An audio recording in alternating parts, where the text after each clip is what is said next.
Welcome to Since Rookie Season, Well, the summer before. a heated rivalry fan companion podcast where your hosts, Amanda, Lau, and Lauren, break down the episodes from the Crave Canada television series, the Game Changers novels, and various media surrounding this fan phenomenon. Today, we continue with our discussion of Rookies, the first episode of the series. We had a lot to say, so here's the rest of a long conversation and our very first fan mail bit.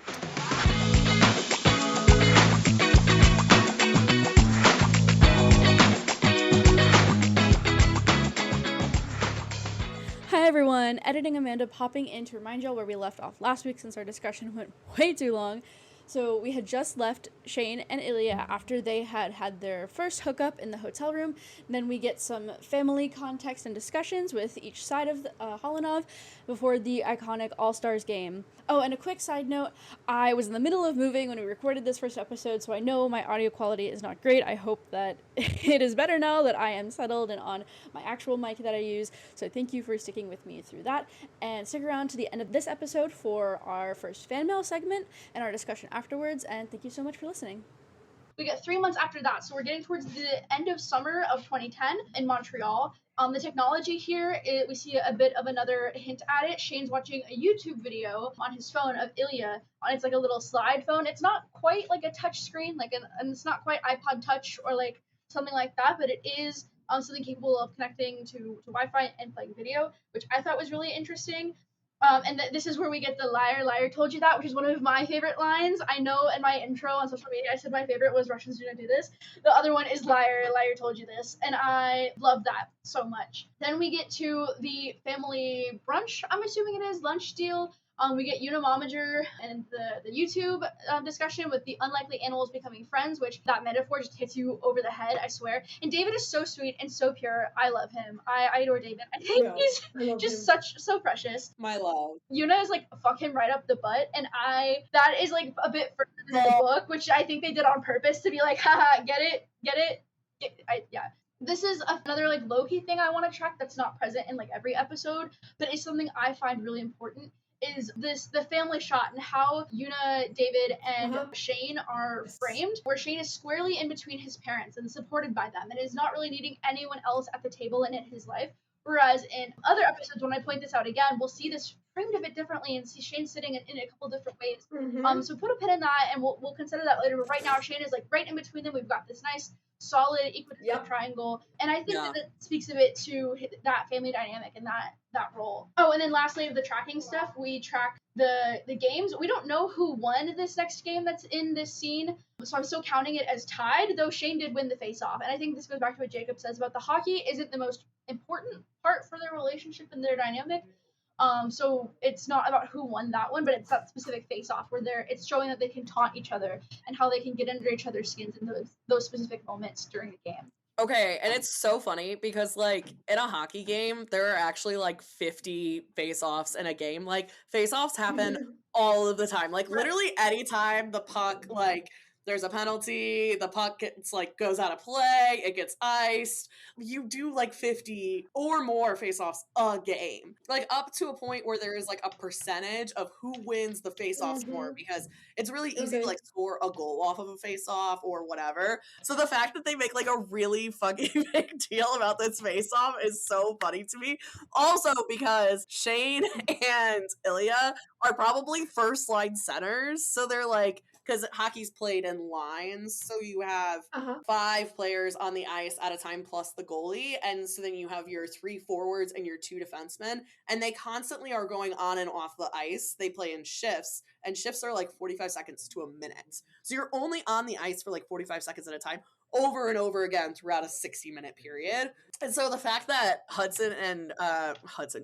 Shane are probably first line centers mean that they've probably had like 20 face-offs against each other in this game.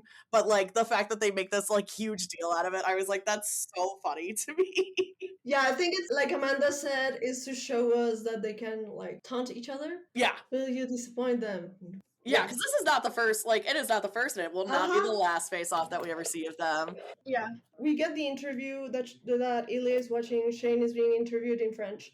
I just want to say I appreciate very much that we kept the interviewer as a Quebecois and the accent is Quebecois, so we're not Yes. erasing the fact that Quebec has a different accent, But we're some will not. say different language. Yes, yes. And Hudson's accent is quite good. I appreciate that this show is not shining the multilingualism that the geography and the characters ask for. It's not a show that only deals with English, even though HBO Max needs to do better with subtitling languages. Okay, and I actually do remember the Montreal Metros do win this game because in the book, Shane, Jesus Christ, why do I keep calling him? Shane wins the face-off and then scores the game-winning goal off of the face-off. Okay. Should I count that as 2-1? Yeah, 2-1. Shane 2, Ilya 1. No, I do love that Montreal, the Canadians, who the Metros are based off of, they do all of their socials in both like Canadian French and regular English. Like their players, most of their players are French Canadian and speak French. And so they do a lot of like interviews with them in French. And so I kind of liked that moment. Also, Jacob Tierney and Rachel Reed are both Montreal fans. I cannot be a Montreal fan because I'm a Chicago Blackhawks fan. Even though we're not in the same division, I just can't be a Montreal fan because of a recent prospect. So but I do love that moment that they keep in the Quebecois. Yeah, that's special. So, timeline, Amanda.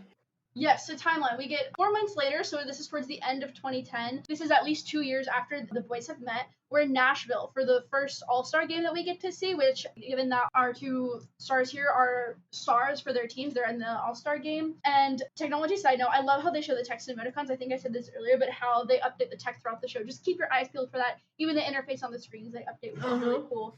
But then we get the conference, and this was huge. So again, we're tracking the feet touches, but here the feet touches are so much more emphasized and are so much more critical. Them being there for each other professionally in a way that no one else sees, like Ilya inviting him to the commercial, and then Shane fielding this fuck ass question. Like it's just them there for each other, even though it's not visible and no one else knows they're there for each other. Just the little feet touches. It's giving this has been referenced in a couple other fandom spaces, but the Our Flag Means Death scene where they Blackbeard and Steed get captured again, and they're both I think it's by the English they get ambushed, and then they just kick each other's little feet at the again as the chain is playing by Fleetwood Mac. They kick each other's little feet so they know that they're there and they're doing this together. I thought it was real sweet and real cute. So anyway, that's another feet moment that I loved. Okay, so because I'm the hockey expert, I have to talk about the All-Star game. So the All-Star game happens pretty much every year. It didn't happen last year, and it's not happening this year. Last year, the NHL did something called the Four Nations Face-Off, which was a like very small international hockey tournament between Canada, the United States, Sweden, and Finland. And then this year is the Olympics. So it's really exciting because the NHL players get to be in the Olympics, which they haven't been in for a couple of years, or the past couple of Winter Olympics. And so we'll talk more about this when we talk about our Olympians podcast, because that will actually come out when the Olympics are happening in Milan, which I think is a really fun like little thing that we accidentally did, accidentally on purpose. But anyways, back to the All-Star game. So the All-Star game is basically a collection of all-stars across the league. In the past, teams had to send at least like 2 players to be on the All-Star team, but that's changed a little bit. I'm not exactly sure how they are selected for the teams. I know there is some kind of fan vote, but it's generally 32 players for the game. This happens typically in February, and honestly, like players really don't want to go to the All-Star game because it's like the NHL season goes till April, and February is like when you're starting your like playoff push. And so like the All-Star game is a chance for you to get like injured and like negatively impact your playoff push. And so like a lot of people don't really like going to the All-Star game. Also, like there's only like 32 people out of the like 700 NHL players that have to go to this like media obligation. And I don't know if you've ever watched an interview with NHL players, but they hate the media and they hate talking to media because they're just like the most unemotional people. It's so funny. Pucks in deep, baby. We got to just get pucks in deep. That's all they say. So they hate going to the All-Star game too because like all of their other teammates go to like tropical locations for like 2 weeks, right? And if you go to the All-Star game, then you have to like do media for a week, and it's just awful, and it's not a break, basically. The All-Star game typically consists of a couple of different parts. There is the like All-Star skills competition, which is like fastest skater, hardest shot, stick handling, which is like you can do cool stuff with the puck and your stick, one timers, which is like a specific type of shot in hockey. There's a passing challenge, and then there's accuracy shooting, which we actually see Shane and Ilya compete in during the All-Star game. And then there is a All-Star game. It's single elimination. I believe it's 3 games, and it's 3-on-3 with 10-minute halves each. And this we don't really see until we see the All-Star game in episode 5. But basically, like, they have All-Star captains. The captains pick their teams. There's usually like, I think 15 of them on a team, or maybe 12. And like whoever wins that game gets $100,000, and they donate it to the charity of their choice. Also, most recently, there have been Professional Women's Hockey League showcases, which is the PWHL. And then there's also rookie showcases at the ASG, where like players who are going to come into the NHL are able to show off their skills, and then they're also able to get like new fans for women's hockey as well. So yeah, that is the All-Star game. There's also a American Hockey League All-Star game, but it gets decidedly a lot less attention than the NHL All-Star game does. That's so cool. It's very interesting that they do seem like excited about it in the series, but it makes sense what you're saying, that players are not like super into the All Stars game. Yeah, because it's like it's just basically like a ton of media stuff, and they have like the NHL has like content creators that they're like partnered with. So like the one that's off the top of my head is Rihanna Rust, and then Coach Chippy. Those are like the 2 big ones. So they'll Mhm. do stuff like the last All-Star game in 2024. They had celebrity captains for the teams, and the celebrity captains were, if I remember correctly, it was, I know Justin Bieber was on was on What? Austin Matthews' team. He was the celebrity captain for Austin Matthews' team. I think it was Tate McRae, who's like a singer, Michael Bublé, and Will Arnett. I believe were the 4 celebrity captains. And the top points for the skills competition, Connor McDavid, who we lovingly call Hockey McJesus, he won he won like the whole all-star skills competition, and he like made it around the rink in like Uh-huh. less than 12 seconds, which is like crazy. He's like one of the fastest skates. So yeah, Dang. Wow. it's a very impressive show of like athleticism, which, but I think Mm, hockey is an impressive show of athleticism in general. I love this. Thank you for your knowledge. Yay! Then we get the whole did you go out last night? Yeah, no boring Canadians, no stupid Americans. Ilya is with other Russians, other people from the East, and Shane is sharing a team with US people and Canadians. And we see Shane getting better at banter with the incest comment. And then we get Ilya inviting Shane to his room in a very subtle way that we catch, Yes. Shane catches. But then enters Scott Hunter, who is going to be very important later. And he said, "I've clocked you." Yes. He's like, "I'm gay and I clocked you." Uh-huh. And I'm in the room next to this guy. Yes. Which I also want to say, the first time I watched this, I didn't give 2 shits about him. I was like, who's the guy? And they're talking about his score, and I'm like, oh, that guy. And then when he appears at the bar later, I'm like, do we know him? Who is he? I don't. I fear if he's not a main character, we don't get their POV consistently. I like don't super remember them. So of course episode 3 hit me like a ton of bricks in the face. But yeah, I did not understand his importance at first, and then obviously going back, I was like, oh my god, yeah, the dude, and he sees and he's the dude. The dude. And then we have our next sex scene on a hotel room, and we see like some highlights because it's very similar to the first one with some key differences that we want to track. Besides Angry Shane, who's always gonna be lovely because I love how Hudson is like angry kitten for Shane. Shane leads with kissing this time, so he is the one who starts the action. Then Ilya's like, get on your knees, half joking. Shane immediately drops down, and Ilya, we can see him mouth wow. And then he pants down on his ankles. He just carries Shane to the bed, like it's nothing. And then Shane keeps his socks again. Then we have this conversation about whether or not they want to have sex right now. Ilya says very clearly, I want to fuck you, right? And in a very sweet voice also. But he is very respectful and super attentive to Shane's body language. Like, as soon as Shane starts to freeze and tense, he's like, whoa, are you afraid? It's okay to be afraid.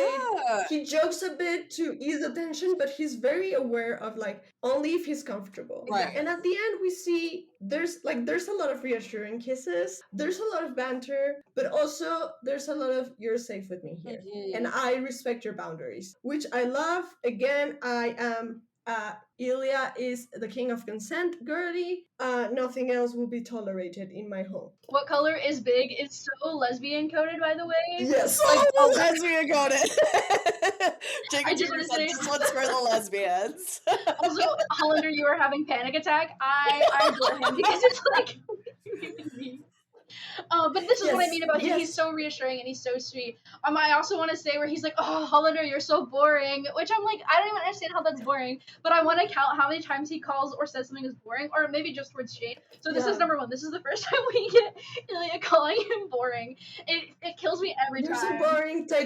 Give me phone. Give me your phone. You have phone. Give me phone.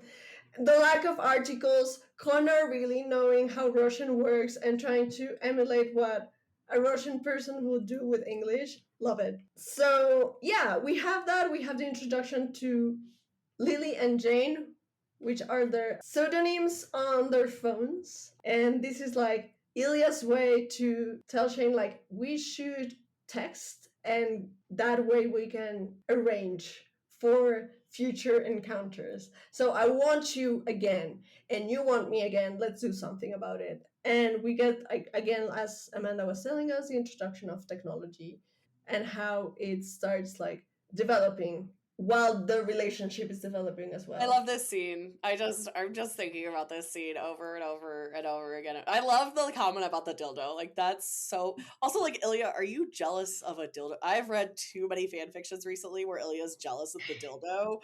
And, So you know, funny. Well, like, I have a thing. also, like, I have a like thing. I have some shit that's crazy style. Like, you could never, Ilya. Amanda has seen them.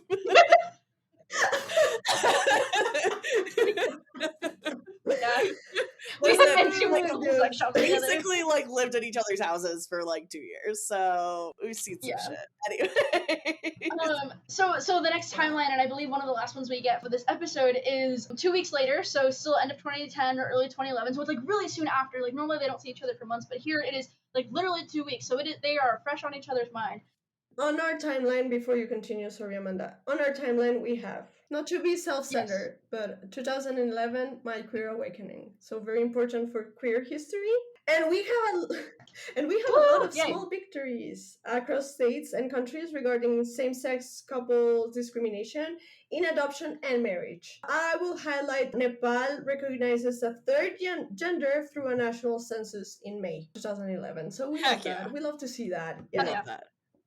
So they're in the airport, or at least Ilya's team is in the airport. I don't even know. Like I said, I don't usually pay a lot of attention to side characters. Like I'll recognize them as a side character, but this guy is recurring. The one where he's like, oh, like your girl can wait, or like whatever. Wait, Amanda, are you saying that all white men look alike? I mean, no, T. They do. And they're all of their names are like J, a J name. If you date a man with a J name, no, red flag. If you date a man with a J name, I immediately have a problem with you. I'm It's sorry. a red flag. We got beef. It's a red flag. That man, put him in prison. Put him under the jail.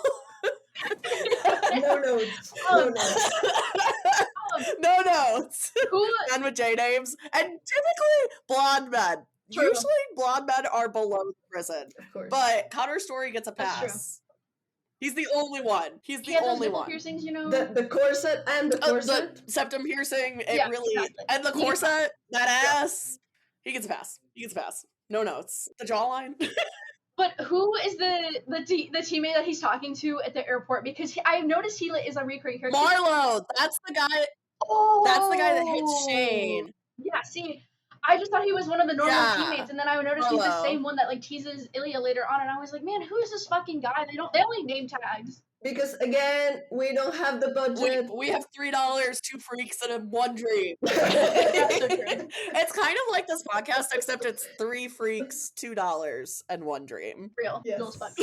Real. No, this is Marlo. This is the guy that we see. This is kind of like Shane's Hayden. And it's Marlow. There is a Marlowe, which is Marleau. And yes, this happens all of the time in hockey. I think there are 3 Elias Petterssons on the Vancouver Canucks currently. Oh my god. So Okay. this happens all the time in hockey. And then you get like men who have like names like Macklin. There's a guy named Zeev. Like they have the strangest names. USA hockey players especially. So yeah. But anyways. Speaking of Hayden, then And on that note, enters Hayden, Enters Hayden. inviting Shane because we're dealing with the fact that the game was cancelled because the team cannot fly to Montreal because of snow. We get our first mention of Shane's diet. Yes, which is secretly an eating disorder. yes. Secretly. Yeah, I really hope season 2 delves on that. Oh Because yeah, because that there's was a kind lot of there like, about control that we need to explore. that was like one of my biggest problems with the long game was that they didn't like Shane like clearly had an eating disorder that entire book, and then they were like, oh, he ate a Snickers and he was fine. I was like, girl, what are your thoughts? Yeah, me too. I agree with you, and I hope season 2 does touch on that because there's a lot about control there, a lot about the character that we can learn from the way he eats. Right. And we have a lot of important characters entering, right? We have Svetlana surprising Ilya, and I'm sure everyone had that moment of, he has a girlfriend, and then we realized they're just fuck buddies. Yeah, I was very confused on who she was. I was like, am I supposed to know her? Like, where? And then I realized that she was just being introduced. But also, an important thing to see here is that she knows. Now you're supposed to know her. Absolutely, absolutely. And we're going to put a pin in the You Don't Deserve Me for episode 5, but she also knows who Jane is the whole time. Like, this is less than 2 weeks after we get the Jane and Lily thing happening. And so she knows who Jane is the whole time, and that Ilya texts her constantly, and that she's important to him. And so over the course of these years and years and years, Svetlana is obviously very smart. She's so intelligent, especially what we see later on. But she's incredibly intelligent. I think she could put together that Jane equals Shane. Like, that is not hard. Yeah. Those are not hard dots to connect. So I'm wondering how long she knew. Like, we'll have to discuss in a future episode of when she actually like is looking at the TV and looks at him and connects the dots. Oh, yeah, and yeah, that, I think Svetlana, I mean, she's like the smartest person, one of the smartest people on the show. Her and Rose, like, Yes. Shout out to Rose and Lana shippers. You are doing the Lord's work. Yeah. I see that AO3 tag. I see you all. We love will it. have an episode on the women in this show specifically, so we will go into depth. Yes. Okay, all right. We need to talk about Vegas. Fuck what we're talking about right now. Yeah. We need to talk about Vegas. Ginger and We need to talk about Vegas before we... Okay, so let me Las do the Vegas. timeline. So no, this is definitely the last timeline of the episode. We get 4 months later, so this is like late spring 2011, maybe like April, May type vibe. We're in Vegas. We're in the hockey MLH Awards. So this is like postseason. A lot of small victories across states, like we said earlier. Once again, a random third person is thrown in amongst their accolades, and I thought that was really funny. It's like, imagine being that third person in their rookie year that got nominated for Rookie of the Year. We get the Ya Boy Gay Panic and Ginger Ale mention from Scott. That's really cute. Mm-hmm. And also the introduction of literal homophobia, like the fear of being perceived as gay and how taboo it is. Like, homophobia, we say, is like oppression as one thing, but it is the literal, in this moment, Shane is fearing being perceived as queer. So yeah, I wanted to throw that out there.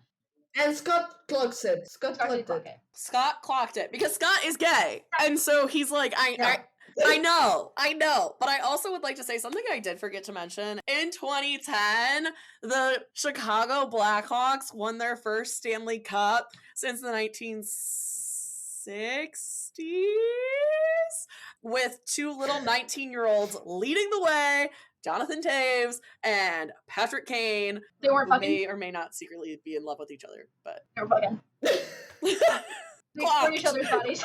Clocked.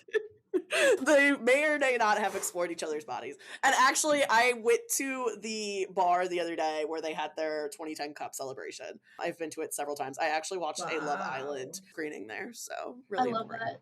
All right, so first of all, I would like everyone to know that Shane Hollander during these two scenes, or after he does shots with Scott Hunter, is drunk. He is Yes. a tiny little athlete boy. He does not drink. He's 19 years old, probably. This boy is drunk when he goes on the roof with Ilya, okay? And you know, sometimes drunk thoughts, even though, as they talk about in AA, like, drunk thoughts are not excusable, and your actions when you're drunk are not excusable just because you're drunk. This is a very important moment, okay? Because I think, I have so many thoughts about this. One, I think it makes Shane realize that Ilya is in a very different place than he is. Because Ilya, in this moment, like, kind of puts his heart out on the table. Like, he's very much like, I'm having a bad time because my father has told me that I cannot lose to you. Like, I've been told that before, and I've just lost to you now a second time. And I'm gonna have to go home to this country, and I'm going to have to live there for an entire summer and take care of my ailing father and, like, deal with all of this other mess. It's, like, so heartbreaking because, like, Ilya's like, here's my heart. Like, this is what's going on in my life. It really sucks for me right now. And Shane's like, ha ha ha, I'm drunk. And, like, completely misses the point. Like, this is like a guy who, like, completely misses the point a lot of the times, Yes. but, like, this Yes. even more so. And he says a lot of shit that I don't think he means, or he doesn't understand. Like, he doesn't understand why somebody would not want to go back to their home country after being away from them for 9 months out of the year. He doesn't understand that families are not, like, a safe space, because that's his reality, is that home is great and families are a safe space. And so this moment is, like, so it's so heart-wrenching, but then it's like, it's so, like, I feel like it shows, like, so much growth, and I feel like it also clues Shane in a little bit to more about Ilya. Like, I feel like because most of this TV show is seen through the like, eyes of Shane, that we, like, know so much about him, but I think we get a lot more of Ilya in this moment. Yeah, and I do also want to add that Shane is so oblivious to why he could possibly be upset about going home. Like, I will say, I do think he's still, like, a naive boy. Like, he assumes Ilya's family's life is, like I was saying earlier, he just assumes it's hunky-dory and it's just like his, and why would he possibly be upset about going home? There's just no frame of reference for a life outside of his. And especially because he is drunk too, he doesn't, the neurons are not firing. Yeah. He has no idea what's happening, this poor baby. No, poor baby. And poor other baby whose jaw is working Ilya. overtime. This just, like, made me want to cry for Ilya. He's clenching that jaw. I was so sad. And I was so sad. This is one of those, like, I was praising how in sync they are for a lot of intimacy scenes. Here, yeah, they're in completely different frequencies. And we love to see it because shout out to Anna on our Discord server who was talking about friction is important to further the plot. We need friction. It cannot all be perfect. There cannot just be soulmates and that's it. And so we get this kiss, which is the only way Ilya knows how to reach out, is kissing Shane. Yes. And at first, Shane is like, yes, and Ilya pins him against the wall, and then Shane's drunkenness kicks, and he's like, oh, we are at this party, we shouldn't be doing that. We flip, like, he flips Ilya, and now he's the one pinning him. He's like, and this is what cracked us all. The sentence that will forever prove to me who Shane Hollander is. We are both in tuxedos. What does he mean? Yeah, no, like, no. I think he's trying to say, this is a very formal event. We shouldn't be doing this. This is dangerous. But drunk Shane is like, tuxedos. Okay, that makes a lot more sense because I heard that and I saw that and I was like, I get that they're in tuxedos and then it's like, oh, like, why are you in tuxedos? Why would you? And adding in the drunk aspect makes a lot more sense. The drunk Yeah. aspect is key to It's understand key. why Shane is Shane in this scene. Like, I mean, we were talking about this. Conflict drives narrative. It's something that we learn about in like our like early English classes. I've talked about it, you know, throughout all of my degrees. I think this is a perfect moment that shows that it's messy and it's not perfect. And like for Mm-hmm. us to like expect there not to be these moments of friction or there not to be these moments of conflict with even our own lives have constant moments of conflict and constant moments of friction, I think is like so disingenuous. And I think like this idea that this show has to be like a perfect representation of the perfect relationship, I think is also like very much something that like fans can never like expect from media, because like it's never going to be that way. We have to have the conflict in order to get to the happily ever after. We have to see that Ilya only knows how to solve things through using his body. We have to see that Ilya is constantly doing things that help him self-soothe, like the way that he like rubs his hands together or the way that he like touches his face. We have to see all of those moments and compile them all together, and then I guess get in a podcast and yell at people. But like all of that is so important to how even the next part of the story pans out. And so I think there are a lot of people who are like, oh, Ilya's toxic or whatever. But like I think this is like such a crucial moment to like the rest of the series, is that like we see them have this moment where Ilya's like, here's my heart, here's why people don't understand me, and Shane's kind of like, well, I still don't get it. And so Ilya goes back to what the he knows dynamic. Shane's gets, right? He knows that Shane Yes. gets the physical stuff. I think it is like this is another really great moment. I mean, I keep saying that about all the moments in this episode, but clearly It's all good. Because this show does a great job Yeah. with these Ilya Shane moments. There's a lot being communicated in very simple scenes that when you look at it are not that simple. So I agree with you, they're great moments. And it ends with see you next season. Again, the see you like at the next And point. then Shane just walking away. And Shane just walks away. And Ilya's like, Hollander, please respond. This is her thing. Which echoes in the 4th episode when Shane's getting up and leaving Ilya's house. He's like, Hollander. And I'm like, just let me cry. Yeah. Well, and also something I was going to point out in our final thoughts is that the first words of the episode and Shane's first words in this is Ilya Rozanov, and then Ilya's last word is Hollander. I think that's really a really nice bookend to it. Okay, so here is going to be the last segment of our pod. I know we didn't have it on our first episode, but we literally talked about so much on our first episode, so we decided to put it on our second episode. But we want to hear from you. When we started announcing the pod on our socials, so many people were like, oh my god, let me know if I can be a guest star. Let me know if I can be a guest star. And I love that energy. Keep that energy. So what we want you to do is we want you to record voice notes and send them in so that we can talk about them on the pod. They don't have to be voice notes. They could just be like your rambling thoughts that you might have. But basically, we are looking for fan mail. We want to hear from you. We want to hear maybe your thoughts, your critiques, but also if you just want to like yell into a mic about how much you love Connor's story and Hudson Williams, like please, that is also totally acceptable. And it's totally okay. We don't have to like say your name or anything like that. You can tell us how much you want us to share about you. But yeah, we're going to start doing a little segment that is about fan mail. So we got our first piece of fan mail this week. We're really excited to talk about it, and I'm going to let them take it away.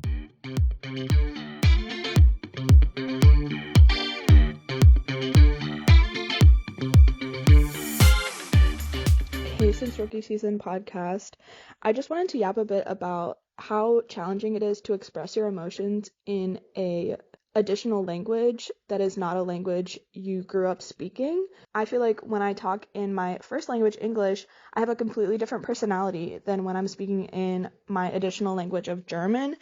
And when you're learning a language like in school or for a job, there's such a focus on like academic language, and you don't learn as many of the like emotional vocabulary and expressions to be able to accurately represent your emotions. So it can be so challenging. And I feel like that's definitely reflected in the show. Like, beyond just Ilya being private and his personality leading him towards not feeling super comfortable talking about emotions, I feel like even if he wanted to be more emotionally vulnerable, it would be hard to even get his point across because sometimes the words and phrases that you would use in your original language to express yourself, they don't even have a counterpart in the other language. So that's why I think it was so sweet when he was able to talk to Shane in Russian, and I love that it was Shane's idea too. So yeah, thank you so much. Those are my thoughts.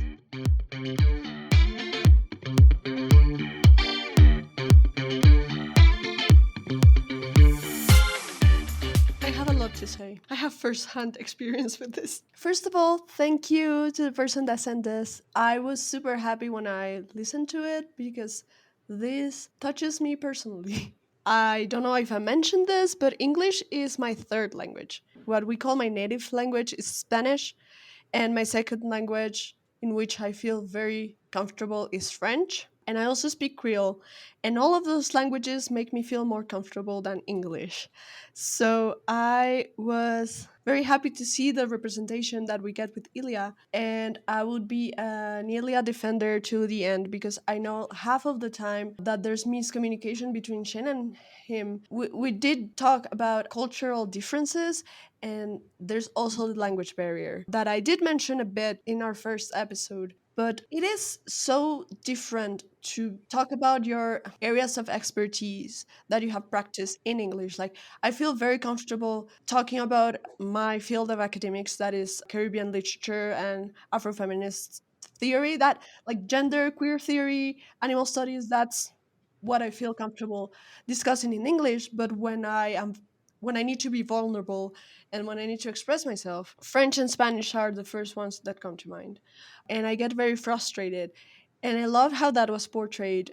We had at the end of our first episode of the series, we have this conversation at the rooftop, at the balcony in Vegas, and we can see Ilya say stuff in Russian, very frustrated with Shane. There seems to be something that is not translatable. I also teach translation in the program that I work on. And we talk about those barriers. Like, this person who sent us the memo was talking about how some expressions would not translate the same way. And when you're emotional, you don't want to be hyper focused on your discourse. You want to be able to be vulnerable and without a filter sometimes. So, doing that in a language that you don't feel like you dominate very well, that sucks. When you're tired, that sucks. I say that English sometimes makes my jaw so tired that I don't want to speak it for days. I don't have that experience with French and Creole, which is interesting. I don't know what it is. Someone tell me. And I wanted to share a fun fact. So, it was believed before that our brain will store the languages that we spoke in different parts, like separate in the brain. Like, imagine you have like little boxes for French, Spanish, Creole, English in my case, and that depending on the situation, your brain will like take one of those boxes out and open it and use it. But now we know that we store everything in the same box. I'm using boxes as a metaphor. We don't have boxes in our brains. Um, so, what your brain uses to determine what words you're going to use is the same ability that you use to, for example, know what register to use with which person in the same language. So, the thing in your brain that tells you not to use certain language with your grandma is the same thing that will tell you, oh, we're speaking Spanish or we're speaking English. Which is why when you are very emotional, when you're very tired, when you're overwhelmed or overstimulated, you get moments where that is not working, Mhm. right? Because you need some sort of awareness of the social situation to know, oh, right, this is the register that I need to use to communicate to this group of people. So that explains why when sometimes when we're talking, and for people that speak two or more languages, you know this, you have the concept in all the languages that are not useful in the moment where you're speaking. So you remember how to say it in every single language that is not the one that you need right now. Or for me, sometimes my brain, when I'm really tired, I can skip from French to English to Spanish and take a while to notice which one I'm using. So I Mhm. definitely had those embarrassing moments where I was answering a question in class and I started using the wrong language for the wrong class. Oh no. Oh no. I've had I've had those moments. I lived in France when I was a teenager, and when I came back, the first few days were very difficult to go back to Spanish in many like day-to-day vocabulary, and people would think Mhm. that I was like showing off. And it was actually that Mhm. I was tired. The jet lag was there. I was mourning alive because it was very hard for me to return to Colombia because I really Mhm. loved the life that I had built in France. So emotions can really affect the way you communicate. And this is so central to the building of the character of Ilya and to the way we are building this dynamic between these two persons that come from very different worlds. With that, I wanted to maybe say a few things that I don't know if it's critique, I'm not sure. I was talking about it with a friend, our friend Erika Ito from Seaweed Brain, because they have delved into these with characters of the Percy Jackson universe as well. To me, it is very intriguing that we have all of that exploration of what Ilya's multi language existence means to him emotionally and how it defines his relationship to people. But we don't see that in Shane's family. And we do know that Yuna is an immigrant. We don't know exactly at what age Mhm. she immigrated to Mhm. Canada, but we do know, we do get the sense that she was not a little child, right? Mhm. So I wonder, do they speak Japanese at that home? Does Shane speak Mhm. Japanese?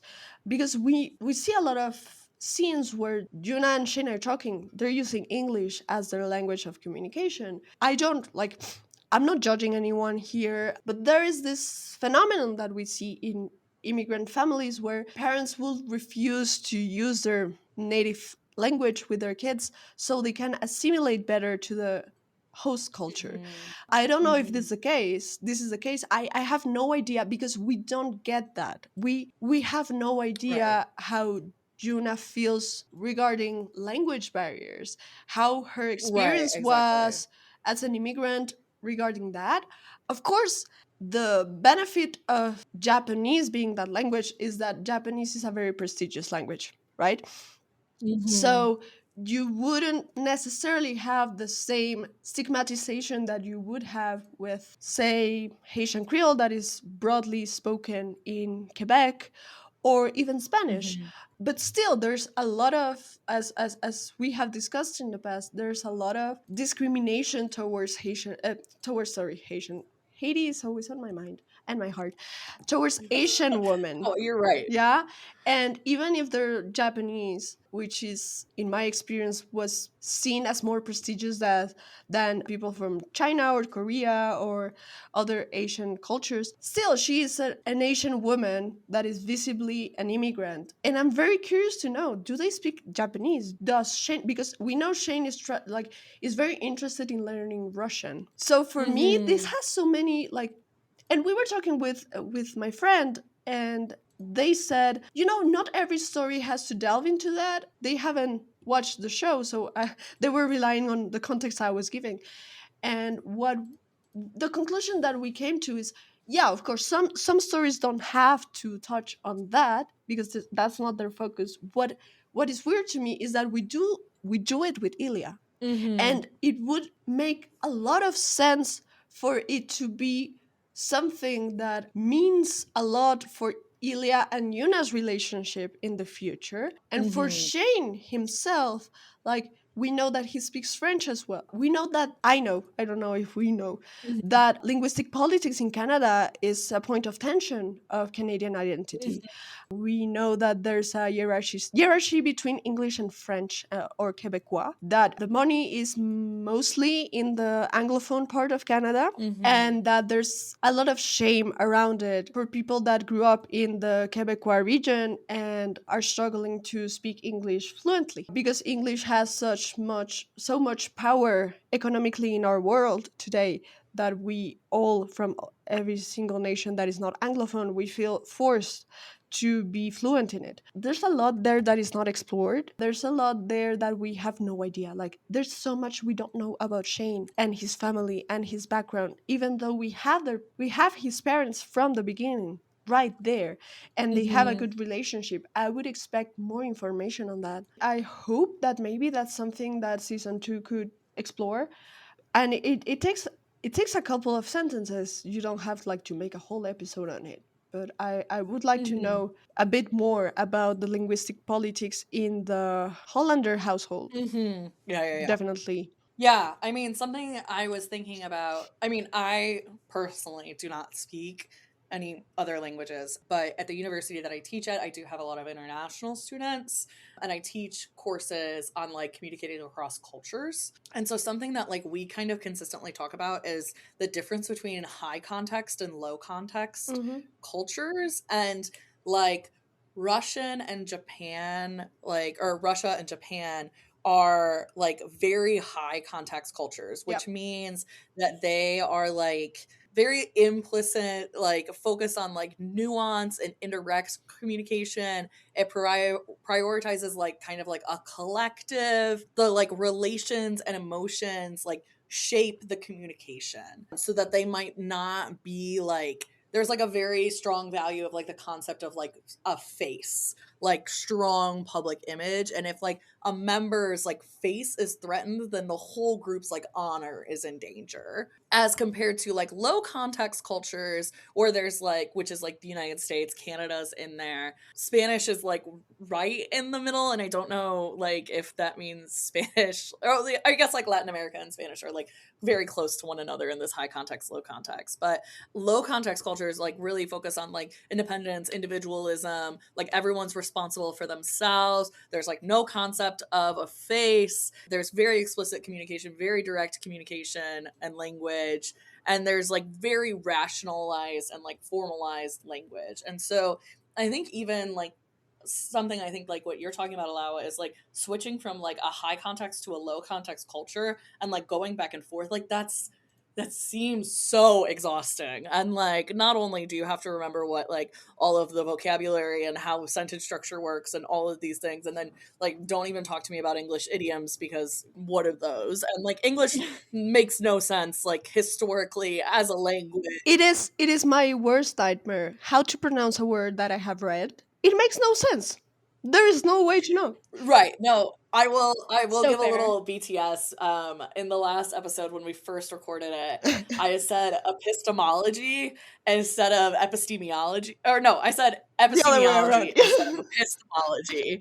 And I literally was like, it's gonna bother me so much if I don't pronounce this correctly. And Lau was like, I wouldn't even like try to like do that. Like Yeah. it would just be what it Listen, is. listen.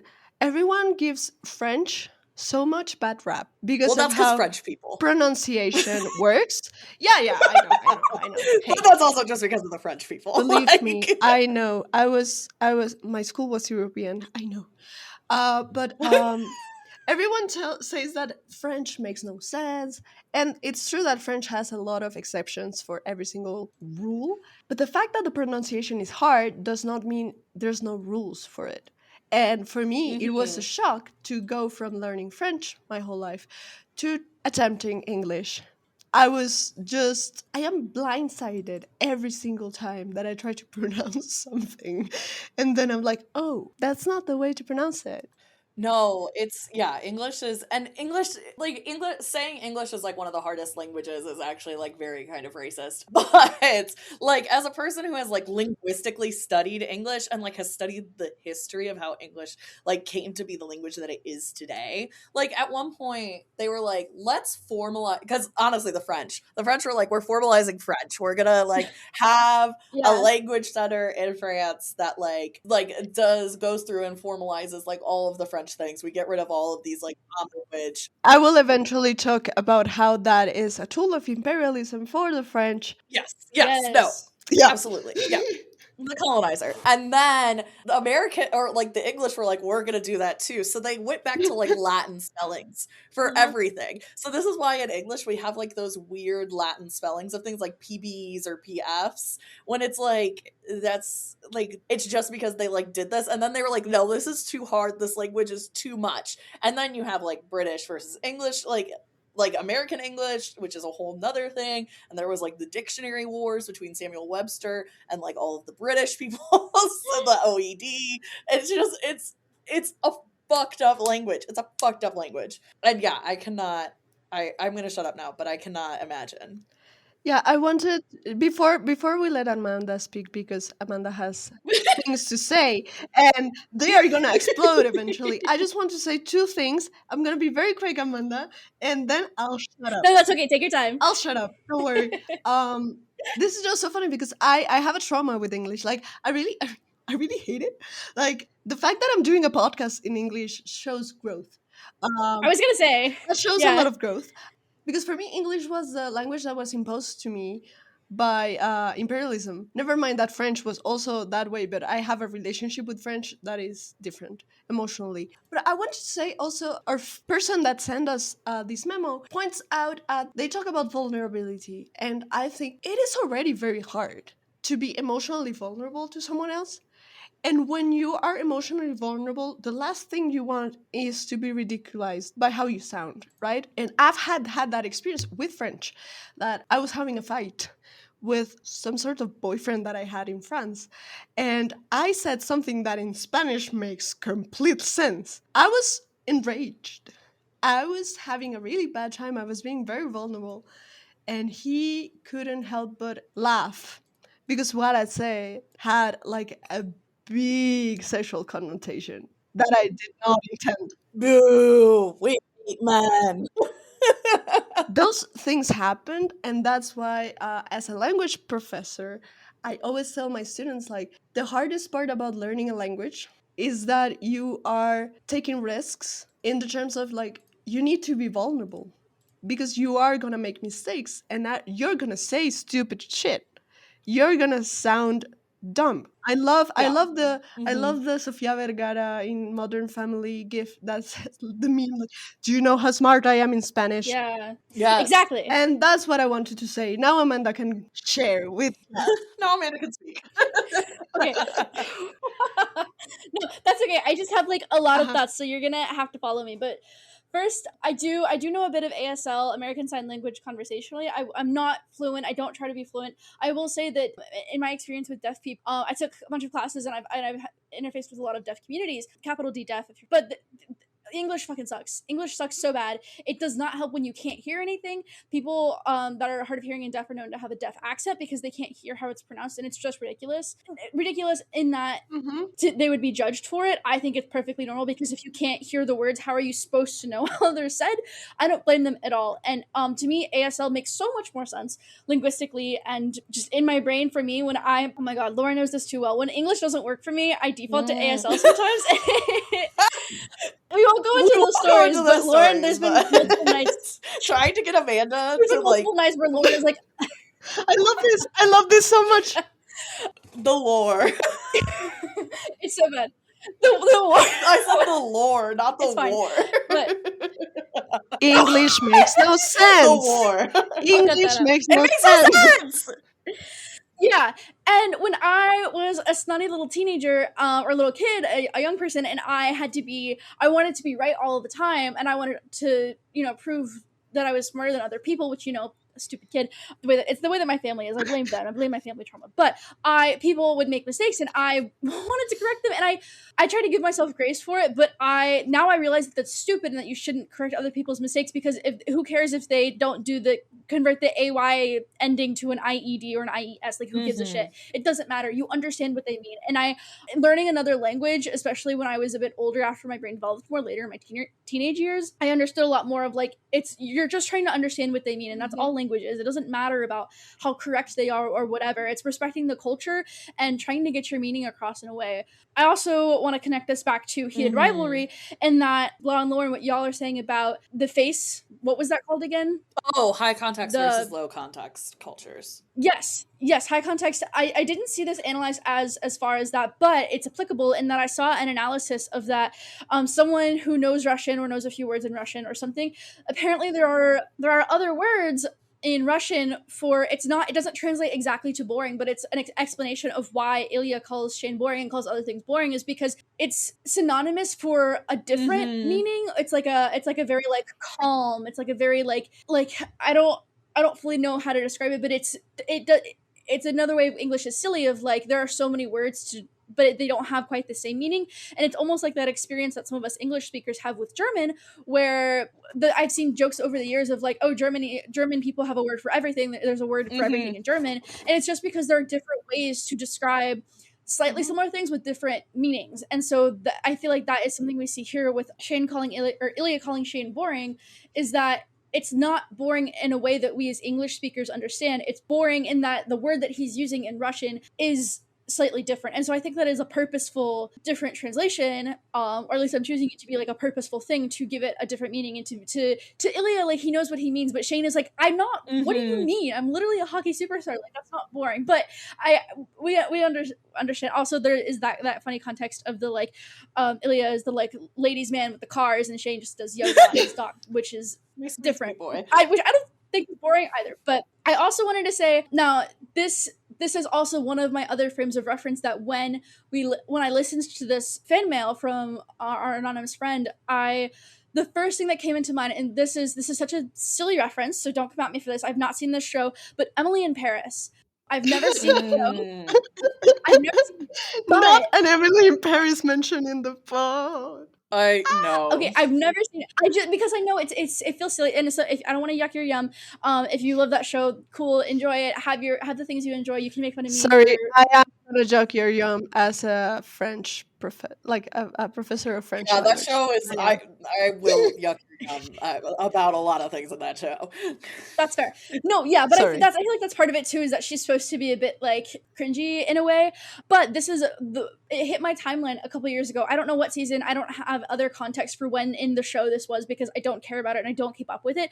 But the video that hit my feed was, I don't know if it was, I think it was a love interest of hers, but she like refused to learn French, which was like dumb. I don't know the full context, don't come at me for that, but she like didn't know French, and so she's trying to have, like Lau was saying, this emotional moment with this dude, and she expected him to communicate in English, and he like goes off on her and explodes on her of the like, I can't communicate to you what I feel because it's not a language that I know. I learned this and I speak to you in this, but you won't learn my language. How am I supposed to meet you where you're at when you won't meet me where I'm at? And you won't make any effort towards me to learn my language and to meet me at that level. And it just absolutely explodes on her, which I think is so fair. Also, French can be very poetic and very romantic. I did take 2 years of French in high school, and I know way less of that than anything else. I know a few words, but I don't speak it at all. Je ne parle pas français. But excellente prononciation, Amanda. C'est très bien.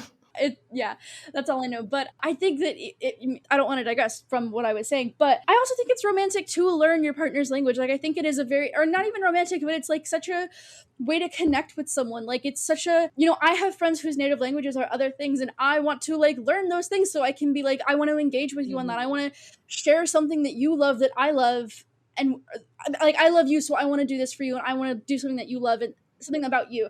And I believe that's why Shane later on wants to learn Russian. I do agree that like when Ilya is kind of like really frustrated with him and he kind of goes off on him, and it's like, not everything's about you, because also in that moment in Vegas, Shane just doesn't understand why Ilya would be upset about going home to Russia. And so overall, Ilya is just very frustrated because Shane thinks everything is hunky-dory, and it's not, which I mentioned in our last episode. That was one of my big reference points that came up, was that video that I saw of this person speaking with this girl in the show and just being like, I cannot communicate with you because we are on different language levels, and that's really important. The last thing I want to talk about in this heated rivalry context is when Ilya is watching Shane give that interview in French, and Ilya is like, he's saying he's like muttering to himself in English, and he's like, perfect Shane Hollander, blah blah blah blah blah.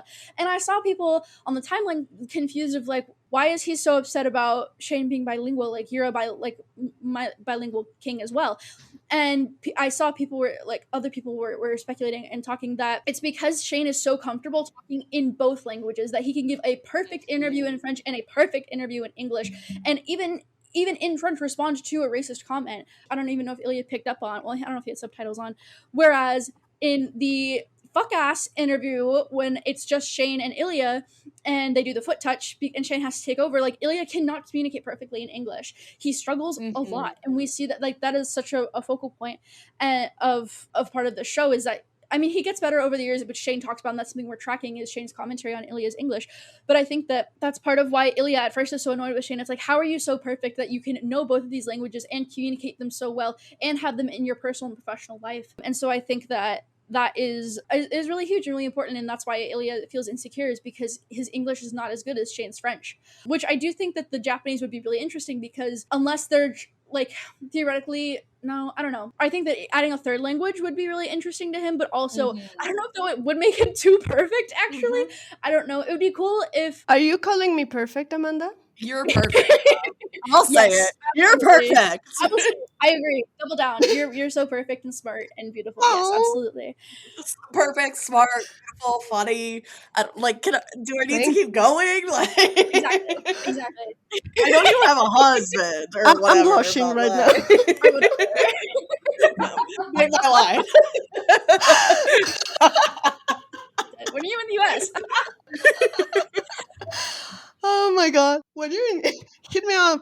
My last point was, but imagine one of Shane's special interests or hyperfixations is, we know it hockey obviously, but imagine it's languages as well, which is why almost like how Connor's story can pick up languages. Imagine Shane can do that, and like he picks up Japanese to help his mom because he loves his mom and his family and culture there, but also imagine he picks up Russian because he loves Ilya. Like, because I believe that Shane would do that for the people he loves, that he is connected to those close to him, that I believe he would do something like that for them. And those are all of my thoughts. I hope you were able to follow them.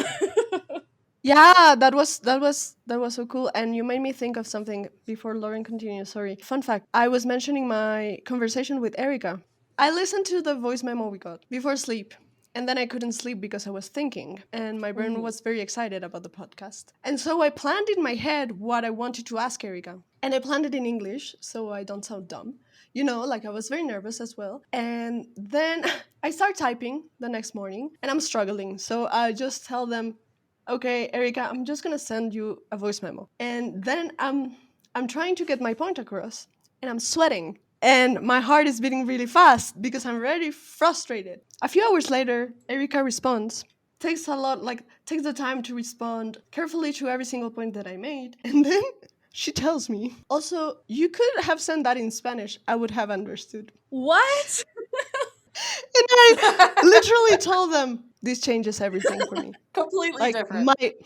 My relationship with you has changed radically. The fact that I can just ramble in Spanish just changes everything. Thank you. No, and we told Lau, we were like, if you ever need to on the pod, just explain something in Spanish. Like, please do so. Like, first of all, we love multilingualism.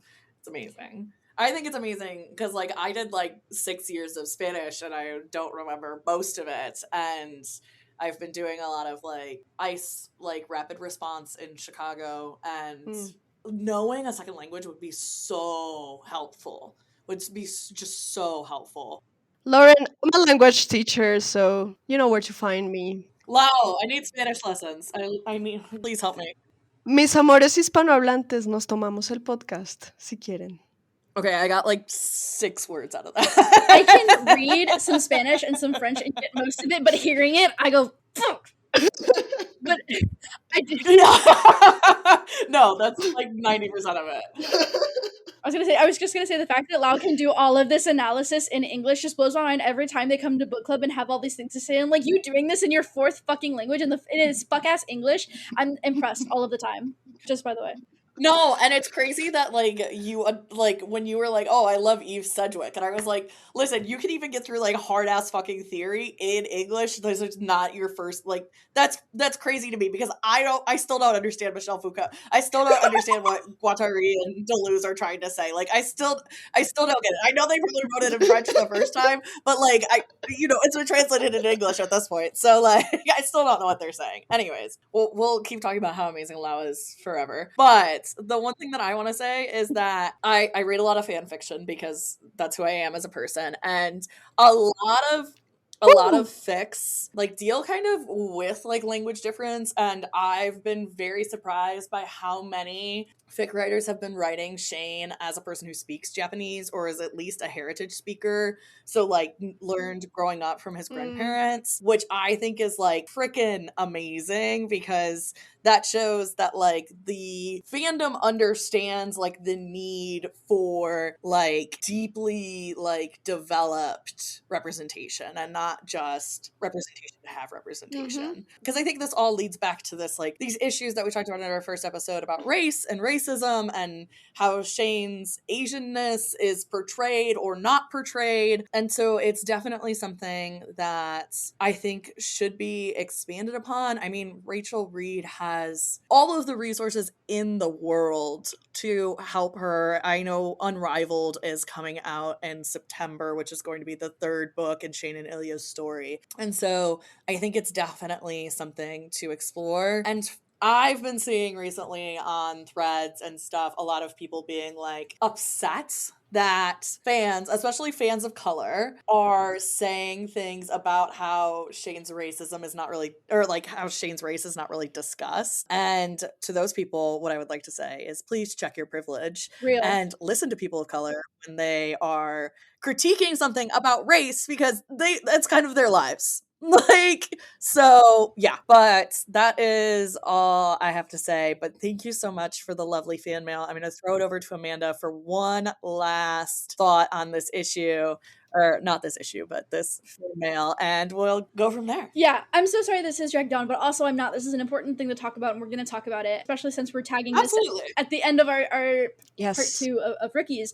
But you brought up fanfiction, and I wanted to say that so many fanfictions I've read in fandoms that I've engaged in, people will be like, oh, sorry if my English isn't good, like it's not my first language. And usually the English, perfect. It's great. No notes. Like it's a lot of like fanfic writers or people in fandoms that I engage with that have English not as their first language, they use English better than English speakers themselves. Like I say shit out of whack all the time, and I have friends from other countries or that are writing fanfiction, and English, it's phenomenal, it's great, and they can write a lot better than I can. And I just wanted to say that reminded me of that, and to not discredit them, and like really uplifting them, like people who don't have English as their first language, because it's hard and it's difficult to keep up with, and to be able to communicate at that level and engage in fandom, like especially like I will say Brazilian stans, shout out Brazilian stans. I love Brazil, goes so hard. Oh yes, Brazil is amazing. Come to Brazil. I picked up like a few words in Brazilian Portuguese from them, and it's so funny. It's so great. And so I love sharing communities with people who don't speak English, because I'm like, yeah, actually, you do say things better than we do. No, literally. We need Heated Rivalry to come to Latin America because we are the best at doing fandom. It's going to France, and it's going to, I think, like European continent. So it's spreading. She's coming. She's coming. It's like Shane and Ilya. My favorite thing in the world is when you're reading a fic and somebody in their author's note is like, English is not my first language, and any mistake that I make is because of my pure hatred of that language. And I'm like, same, I love, like, same. please keep hating on this fuck ass language, please. But thank you so much for our first fan mail question. We really appreciate it. If you would like to send in fan mail to us, you can do that at our email, which is srspod at protonmail.com. Or you can send it to us in a DM on any of our socials, which are Twitter, or whatever they're calling that platform now, Threads, and Instagram. We would love to hear from you all. With that, we conclude our discussion of the first episode of Crave Canada's Heated Rivalry Rookies. Thank you so much for listening. And next week, we are going to be talking about the second episode, which is Olympians. And follow us on social media. We are on Instagram, Twitter, Threads. I think that might be it. YouTube. Find us everywhere. Yes. Also, besides following us, another way you can support us is to comment and rate us on your platforms, podcast platforms like Spotify, Apple Podcasts, even YouTube. So please go and tell us what you think of it, how we can improve, what do you like. so we can keep on doing this in a way that is enjoyable for everyone. Yes. We'll see you loonies next week for the next episode. Hopefully we'll have some more fan mail. We're very excited. Cannot wait to yap about this trip to Russia. Yay! We're going to Russia. We're going Russia. to the Russia. We're going to the Olympics. We're going to the Olympics. Nice. I'll keep it in. Amazing. Love it. Since Rookie Season is created by Lauren, Lau, and Amanda. The cover art is by Lauren and Lau, and Amanda is our editor. Thanks for listening.